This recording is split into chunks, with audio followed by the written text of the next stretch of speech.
और शुरुआत करेंगे दिल्ली से आ रही अहम खबर के साथ। शाहीन बाग में जारी एहतजाज मामले से जुड़ी ये खबर है। एहतजाज पर दाखिल अर्जी पर सुप्रीम कोर्ट समाअत कर सकता है। आइंदा जुमे को सुप्रीम कोर्ट समाअत कर सकता है। तो शाहीन बाग में जारी एहतजाज मामले से जुड़ी बेहद अहम खबर। आइंदा जुमे को सुप्रीम कोर्ट इस मामले पर समाअत कर सकता है। आइंदा जुमे को सुप्रीम कोर्ट समाअत कर सकता है। वकील अमित साहनी ने इस सिलसिले में अर्जी दाखिल की है। अर्जी में उन्होंने सड़क खाली कराने की दरख्वास्त की है। साथ ही साथ एहतजाज के दौरान दी गई तकरीरों की जांच की जाए, ये भी उन्होंने अपनी अर्जी में लिखा है। तो शाहीन बाग में जारी एहतजाज मामले से जुड़ी बेहद अहम खबर। वकील अमित साहनी की अर्जी पर आइंदा जुमे को सुप्रीम कोर्ट समाअत कर सकता है। इस अर्जी में अमित साहनी ने सड़क खाली कराने की दरख्वास्त की और न सिर्फ सड़क खाली कराने की दरख्वास्त की है, बल्कि एहतजाज के दौरान जो तकरीरें दी गई हैं उनकी जांच करने की भी उन्होंने बात कही है। और चलिए सीधे रुख करेंगे दिल्ली का, जहां मौजूद है हमारे साथी सुशील पांडे। सुशील, आपसे जानना चाहेंगे, आइंदा जुमे को सुप्रीम कोर्ट में शाहीन बाग मामले पर समाअत सुनवाई हो सकती है, अभी तक की क्या कुछ इत्तलात?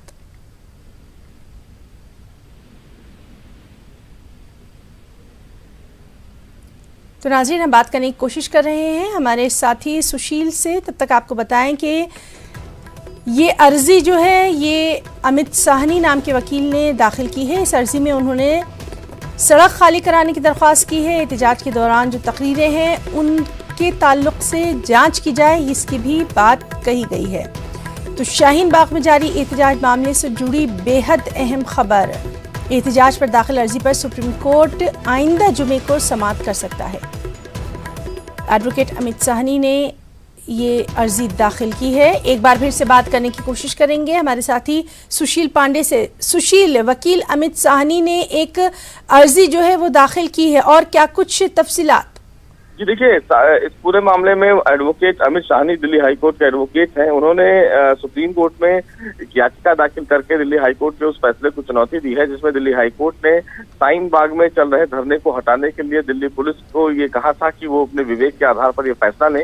हालांकि इस आधार को उन्होंने सुप्रीम कोर्ट में चैलेंज भी किया था। सुप्रीम कोर्ट इस पूरे मामले में सुनवाई जो है जो लिस्ट के मुताबिक है वो 7 फरवरी यानी कि शुक्रवार को कर सकता है। क्योंकि इस पूरे मामले की सुनवाई और लंबी ना टाली जाए, क्योंकि शाहीन बाग में जो धरना चल रहा है उससे खासा लोगों को काफी दिक्कतों का सामना करना पड़ता है। कई जो लोग हैं जो स्कूल में आसपास के बच्चे पढ़ते हैं वो अपने स्कूल कॉलेजेस में नहीं जा पा रहे हैं। हॉस्पिटल में जाने में लोगों को दिक्कतों का सामना करना पड़ रहा है। तो इन तमाम चीजों के लिए उन्होंने अपील की है सुप्रीम कोर्ट इस मामले में इंटरवीन करे।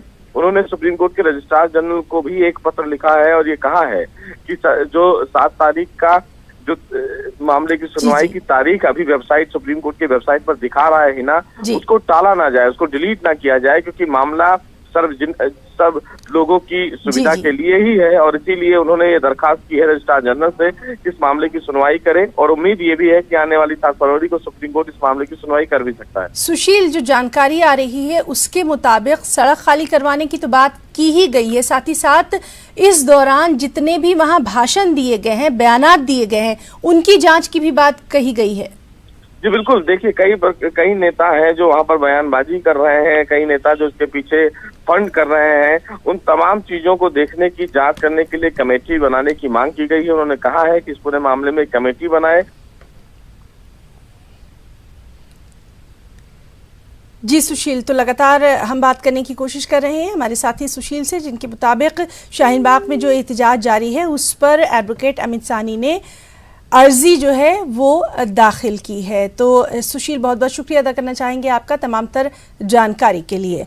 और एक और अहम खबर दिल्ली से ही है। जामिया कोऑर्डिनेशन कमेटी की तरफ से एक बयान जारी किया गया है, जिसमें ये कहा गया है कि पुलिस ने मुजरिम को 1 दिन में पकड़ने की बात कही है। तो जामिया कोऑर्डिनेशन कमेटी की तरफ से एक बयान जारी किया गया, जिसमें ये कहा गया है कि पुलिस ने मुजरिम को 1 दिन में पकड़ने की बात कही है। तो लगातार जामिया मामले पर हमारी नज़र बनी हुई है, साथ ही साथ शाहीन बाग मामले पर भी हमारी नज़र बनी हुई है। और चलिए एक बार फिर से हम बात करने की कोशिश करेंगे हमारे साथी खुर्रम शहजाद से। खुर्रम, जामिया कोऑर्डिनेशन कमेटी की तरफ से एक बयान जारी किया गया है, क्या कुछ कहा गया है इस बयान में? देखिए है ना, इस पूरे मामले पर दरअसल कार्रवाई दिल्ली पुलिस किस तरह से कर रही है, सबसे बड़ा बयान उस पूरे स्टेटमेंट में यही कहा गया है कि दिल्ली पुलिस ने उनसे कहा था कि एक दिन में वो इस पूरे मामले में बड़ी कार्रवाई करेंगे और मुजरिमों को गिरफ्तार कर लेंगे। आपको मालूम है कि जिस तरह से कल रात में 11:30 बजे के करीब फायरिंग हुई जामिया के गेट नंबर 5 और 7 के बीच में, और वहां से 2 स्कूटी सवार वो फरार हो गए, उनकी पहचान नहीं हो पाई। स्कूटी का नंबर भी जिस तरह से 1532 पता चला है, लेकिन कुछ स्टूडेंट्स की तरफ से कहा गया कि पूरी तरह से कंफर्म नहीं है। लेकिन उसके बाद 12 बजे के करीब जब तमाम तलबा थाना जामिया नगर पहुंचे, वहां हंगामा किया उन्होंने, तो 12 बजे 12:30 के करीब जो है उनकी FIR दर्ज कर ली गई थी बयानात की बुनियाद पर। लेकिन उस वक्त कहा गया था कि 15 मिनट में हम कुछ बताएंगे, लेकिन वहीं पर वादा किया गया था कि एक दिन के अंदर हम तमाम मुजरिम जो हैं उनको पकड़ लेंगे। तो यही वजह है कि जामिया कोऑर्डिनेशन कमेटी ने ये एक बयान जारी किया है और उन्होंने कहा है कि उनका एहतजाज जारी रहेगा, पीसफुली एहतजाज वो लोग कर रहे हैं, ये उनका जमहूरी हक है। साथ ही साथ दिल्ली पुलिस के उस वादे को भी याद दिलाया है उन्होंने कि मुजरिमों को जो है जल्द से जल्द पकड़ा जाए, है ना जी। और खुर्रम, आपसे ये भी जानना चाहेंगे इस वक्त वहाँ पर क्या कुछ हालात नजर आ रहे हैं, तलबा का जो एहतजाज है उसके बारे में भी तफसीलात चाहेंगे। देखिए, यहाँ पर 1 बजे के बाद तलबा और दूसरे जो एहतजाज करने वाले लोग हैं, मकामी लोग या दूर से आने वाले लोग वो एहतजाज करते हैं, वो वहाँ पर इकट्ठे होते हैं। तो यहाँ पर लगातार जो भीड़ है वो बढ़ रही है और यहाँ पर प्रोग्राम कुछ देर में शुरू हो जाएगा। हालांकि कौन कौन इस आज प्रोग्राम में शामिल हो रहा है इस बाबत अभी भी कोई बयान जारी नहीं किया गया है, ना मीडिया को बताया गया है, क्योंकि आप जानते हैं कि किस तरीके से जी। खुर्रम, तो लगातार अहम मामले पर नजर बनी हुई है। बहुत बहुत शुक्रिया आपका तमाम तर जानकारी के लिए।